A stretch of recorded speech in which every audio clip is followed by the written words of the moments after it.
नमस्कार, मैं सरला रावत शाह। आप देख रहे हैं पब्लिक एक्सप्रेस न्यूज। स्वागत है आप सभी का। गृह मंत्री अमित शाह झारखंड पहुंचे तो उनके एक बयान से बांग्लादेश को परेशानी हुई और बांग्लादेश ने विरोध दर्ज कराया।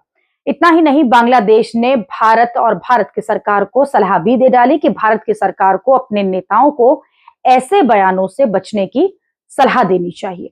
दरअसल 20 सितंबर को अमित शाह झारखंड के साहिबगंज में एक सभा को संबोधित कर रहे थे और इस दौरान उन्होंने रोहिंग्या बांग्लादेशी को घुसपैठी कहा था।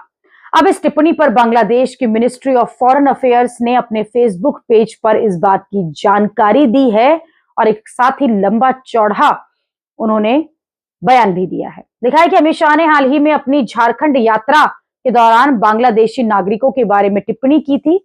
बांग्लादेश के विदेश मंत्रालय ने अत्यधिक निंदनीय टिप्पणी पर कड़ा विरोध दर्ज कराया है। ढाका में भारत के उच्चायुक्त को विरोध पत्र सौंपा गया है। इसके माध्यम से मंत्रालय ने अपनी गंभीर आपत्ति, गहरी पीड़ा और अत्यधिक नाराजगी व्यक्त की है और भारत सरकार से राजनीतिक नेताओं को ऐसी आपत्तिजनक और अस्वीकार टिप्पणी करने से बचने की सलाह देने की बात भी की है।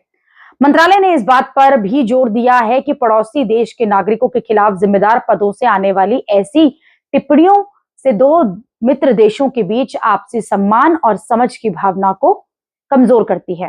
हालांकि इस वक्त की बात की जाए तो भारत और बांग्लादेश के संबंध बहुत अच्छे नहीं चल रहे हैं। जहां एक तरफ शेख हसीना जो हैं उसे भारत ने अपने यहां शरण दी हुई है, जिससे बांग्लादेश बौखलाया हुआ है। दूसरी तरफ जो राजनीतिक कूटनीति है वो भी अच्छे लेवल पर इस वक्त दोनों देशों के बीच नहीं देखी जा रही है। ऐसे में ये विरोध जो है वो भारत के लिए कहीं ना कहीं एक नई मुसीबत भी क्रिएट कर सकता है, क्योंकि इसमें साफ तौर पर लिखा हुआ है कि इस तरह की भाषा का प्रयोग किया गया है वो बांग्लादेश को पसंद नहीं आई। इससे दोनों देशों के बीच के जो संबंध हैं उन पर असर पड़ सकता है।